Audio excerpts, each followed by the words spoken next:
me tell you about a friend. It's Craig LeBlanc where the good times never end. Talking Parks and Rec, it's a show you gotta know. Welcome one and all to the Daily Parks and Rec Show. It's the Daily Parks and Rec Show. And the impact that we make is what carries them through.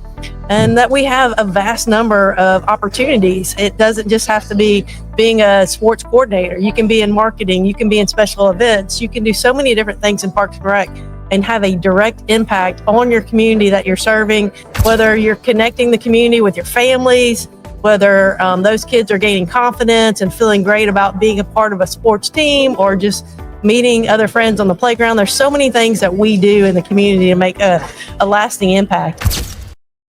Welcome back to the Daily Parks and Rec Show, live from the 2025 GRPA Conference. Today's episode features two powerhouse directors and longtime GRPA friends, Jodie and Lisa, who've spent 25 years shaping communities, building parks, and creating some legendary conference stories along the way. From hilarious first meeting memories to powerful insights on why parks and recreation is a life-changing career, this conversation is packed with heart, history, and inspiration. Let's dive in. All right, we are live again with the Daily Parks and Rec Show, live from the 2025 GRPA convention. We've got two close friends who are going to tell us the long story of how they met. This is not off the record. Nobody else is going to know about this, but that's three. But so y'all met here at GRPA. When did y'all meet at the conference? It was actually at our district meeting, probably back in 2000-ish. Oh, I see. Jodie loves to tell the we're story, old. so I'll let her. No, I'm not. I'll let her that tell. story. Tell us, so for those that don't know about the different districts and annual conferences and that structure, tell us more about how that works inside of the different state associations. So y'all meet every quarter at the districts, or? We meet 4 times a year. Four times a year? Basically almost every quarter. Yeah. And then have the state conference once a year, annual conference. And yeah, so we met at District 7. At a conference. I'm now in the different districts, so but I'm in District 6. Now, what do each of y'all do inside of Parks and Recreation? I'm a Parks and Rec director for the city of Chamblee. And I am the director for Oconee County Parks and Rec. Fantastic.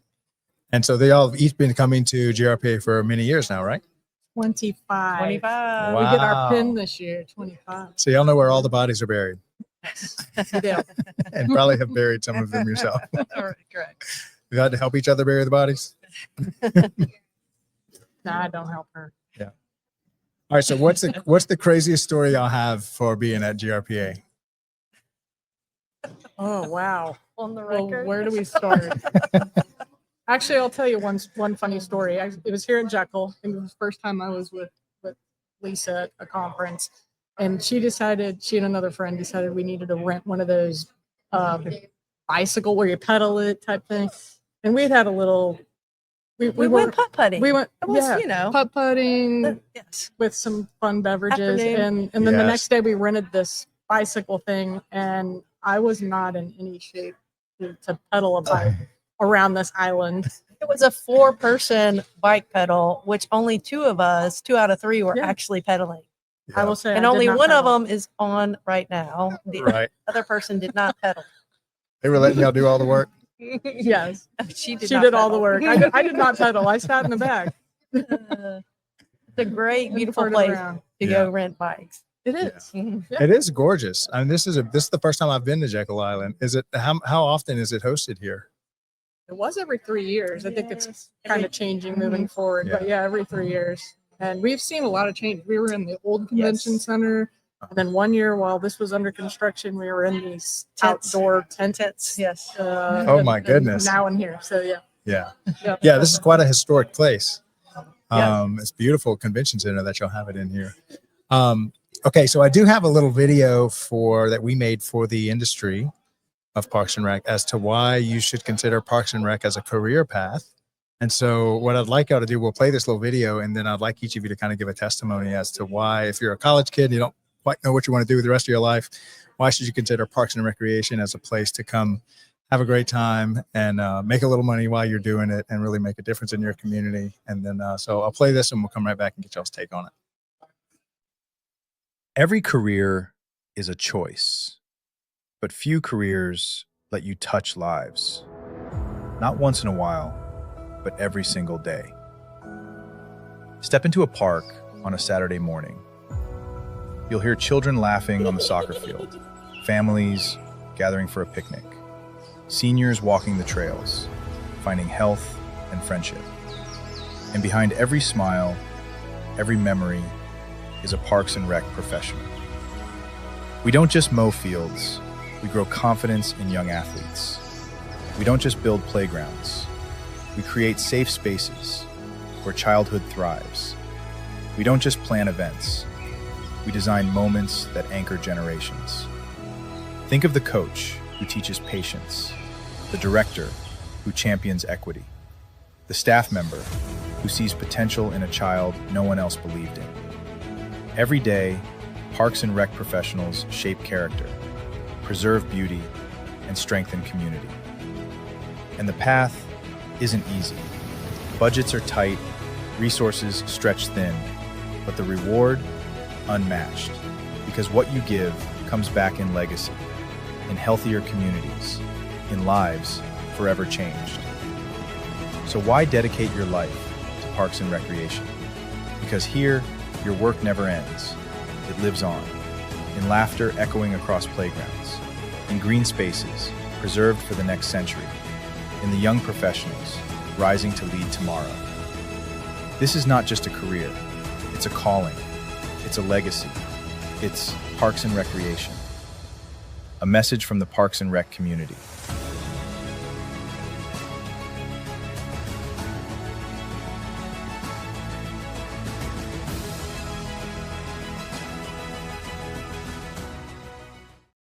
All right. So, Lisa, would you like to go first? Sure. Absolutely. Question being, why Parks and Rec? Yeah, maybe Okay. like your testimony to a group of college kids. I that are just kinda undecided. probably about a week ago spoke at the University of Georgia sports management class and talked to several college students.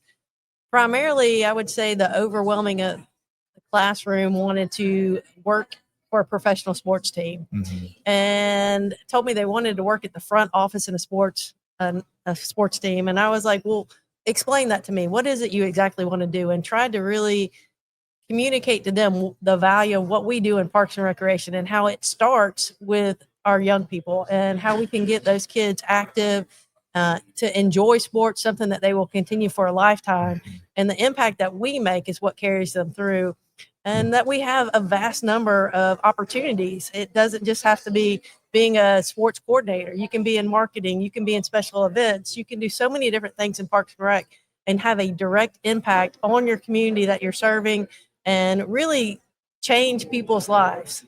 Whether you're connecting the community with your families, whether those kids are gaining confidence and feeling great about being a part of a sports team or just meeting other friends on the playground. There's so many things that we do in the community to make a lasting impact. And I was very pleased that several of them came and spoke to me afterwards, and I've met with them that never even considered a career in Parks and Recreation. So hopefully if we can continue to do that, to spread that, we can really create a lasting, like we have a profession that is really important to our communities. Yeah, absolutely. Jodie, you have anything to add to that? Yeah, I will say, I mean, part of the reason why I got into this profession is I was a Parks and Rec kid, a YMCA kid, and I wanted to make a difference in people's lives. And I thought I wanted to be a teacher and kind of went down that path in college and then decided to change degrees halfway through. And when I realized this was actually a degree you could get or something you could do and make this a career, something you love and you're passionate about, it opened my world because, you got to work a long time. You graduate when you're like 21, 22. You have to work for the rest of your life. You better choose a career, a profession that is something you love and you enjoy, because then it's not work anymore. Yeah. And I love every day, making a difference in people's lives, whether it's a toddler or it's a senior citizen. I'm fortunate I get to oversee also art. So it's a whole nother division of of Parks and Rec that a lot of people don't put that together. But yeah, it's a fun. I've enjoyed, the 25 years I've been doing it in Parks and Rec. I also worked for the Jewish Community Center, the YMCA. I've spent several years doing all of those things. Every single one of those has been an amazing adventure. Yeah. Yeah. And unfortunately, in a lot of career paths, you have to wait till you're retired and now you're ready to give back, but the best years of your lives are spent and, you're old. Whereas in Parks and Rec, in your 20s, you can start making a difference. Maybe talk a little bit about the impact you see that you're having inside of your community from when you started even till today. You're making an impact really your whole career. Yeah, I started as a recreation coordinator, so was running athletics, was overseeing programs, so making a difference with,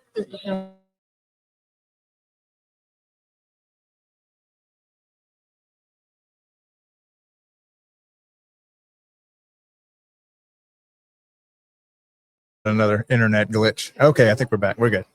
yeah. Go ahead. To where I am now as a director, things have changed. I'm not down in the weeds doing the programming side or the athletic side, but now we're building. My department, our city just passed a parks bond, and we're building new parks, and we're taking parks that might be 20, 30 years old, and we're fixing them and updating them to the future of parks and recreation, not just what it used to be. Yeah, it's great that we get to really listen to our community to see what it is that they want to do when we're building new parks. We're working on a new 250-acre park right now. And so being able to see that come to reality, and as you're building new things, seeing the people actually come out and enjoy it, and whether it's a picnic pavilion or it's just a trail system that you're working on, it really brings a lot of joy to be able to do that to your community as well. And I will say too, I love that you say not waiting until you're retired to start volunteering or to start giving back in your community. And summer sports camps, and not just sports camps, but summer camp, after school, all those types of programs too have a lot of value to your community. And that's something that's really dear to my heart too, as being a volunteer at a camp. And you really do see the impact just in a short amount of time that you can make on a child's life, and give them some independence and confidence, and help them build some of those relationships too. So, Yeah. And that goes all the way up to your seniors and everything else. So it's a great feeling to be able to sit back and go, oh yeah, we're part of what makes that happen. We've been around long enough that a lot of those little kids, those toddlers that were in those programs, are now working for us. Yes. And so, having children that are not in the program. Yeah. Yeah. Now I have one other video. Have y'all seen the one we made on essential services? I don't think so. We launched it actually at NRPA, because you remember during COVID how it seems like every Parks and Rec department was on the chopping blocks fighting for its life for every dollar because it wasn't considered essential services. So what we've tried to do is our part in kind of reframing the conversation, showing how vital and important Parks and Rec is to our community. And so I'll play this, and then I'd love to get y'all's feedback on that to kind of wrap up our show here. When we talk about essential services, what comes to mind? Police, firefighters, healthcare. But there's another essential service, often overlooked, yet always present: parks and recreation. Parks and Rec is health. It's the walking trail that lowers blood pressure, the recreation center where seniors fight isolation, the swim lessons that prevent tragedy before it happens. This isn't a luxury, it's a lifeline. Parks and Rec is safety. A playground instead of a street corner, a basketball court instead of trouble, a summer camp where every child belongs. It's not just about activity, it's about protection, prevention, and possibility. Parks and Rec is community, the festival that brings neighbors together, the cultural event that teaches respect and diversity, the open space where a city breathes. It builds bridges where division once stood. It gives people a reason to gather, to connect, to care. And Parks and Rec is economics. It strengthens property values. It drives tourism through events and trails. It saves on healthcare costs. Every dollar invested multiplies, feeding back into schools, into safety, into growth. Essential service is not just about survival, it's about thriving. And Parks and Recreation is where thriving begins. In wellness, in equity, in culture, and in joy. Parks and Rec isn't extra, it's essential. For our health, for our safety, for our communities, for our future. A message from the Parks and Recreation community.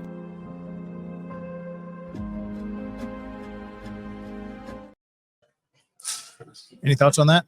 That's a fantastic video. And I think it really shows that what we do, it's not just the physical health, which is part of the wellness that we provide, but it's also social and mental health as well.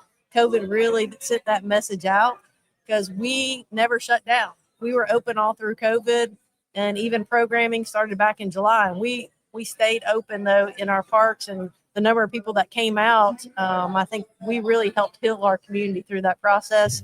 And hopefully people are starting to understand now because of that, how essential we are to our communities. Yeah. Yep. Jody, you have anything to add? I 100% agree with that. That was a great video. Yeah. Well, it's free on YouTube for everybody to use, so wear it out. I'm going to. Yes. Play it for every elected official that can cut our budgets. Exactly. Well, thank y'all so much for coming on the show today. Any closing remarks as to how maybe if you're new to GRPA? My first interview was his first time here. What kind of message would you have for them to get the most out of their first convention? I think you have to make an effort to actually get to know people. So you have to go out and meet people and not be, we're all people kind of people, right? That's what Parks and Rec's about, but you can't be too shy. You need to get out and start networking and get a mentor if you need, whatever the case is. But I think that's really important for conference. Yeah, and Jody and Lisa are looking for someone who's really good at pedaling two people. Yes, Put them in the please. back. Thank you. Yes. That's it. Well, thank y'all so much for coming on today. I appreciate y'all, and Thanks for having have a us, great Greg. rest of y'all convention. Thanks, Thank you Greg. so much. All right. Are you a vendor, brand, or service provider ready to connect with the heartbeat of local communities? At DPRS Media Co., we tell the stories shaping parks and recreation across America. Through podcasts, live streams, videos, and newsletters, we reach frontline leaders, city directors, and decision makers every single week. From youth sports and facilities to programming and policy, our audience is your audience. Sponsoring or partnering with DPRS Media Co. puts your brand in front of the professionals who build, budget, and buy for their communities. Launching a new product, growing your presence in public spaces, targeting cities, counties, or departments, DPRS is your trusted media partner. Whether you're in software, turf, aquatics, robotics, smart cities, or special events, partnering with DPRS puts your brand in the story. With commercials, interviews, social campaigns, newsletters, and live shows, we're your media team. Partner with us and grow your impact in the $200 billion parks and rec industry. DPRS Media Co. Stories that move parks and rec forward. Your audience is here. Let's meet them.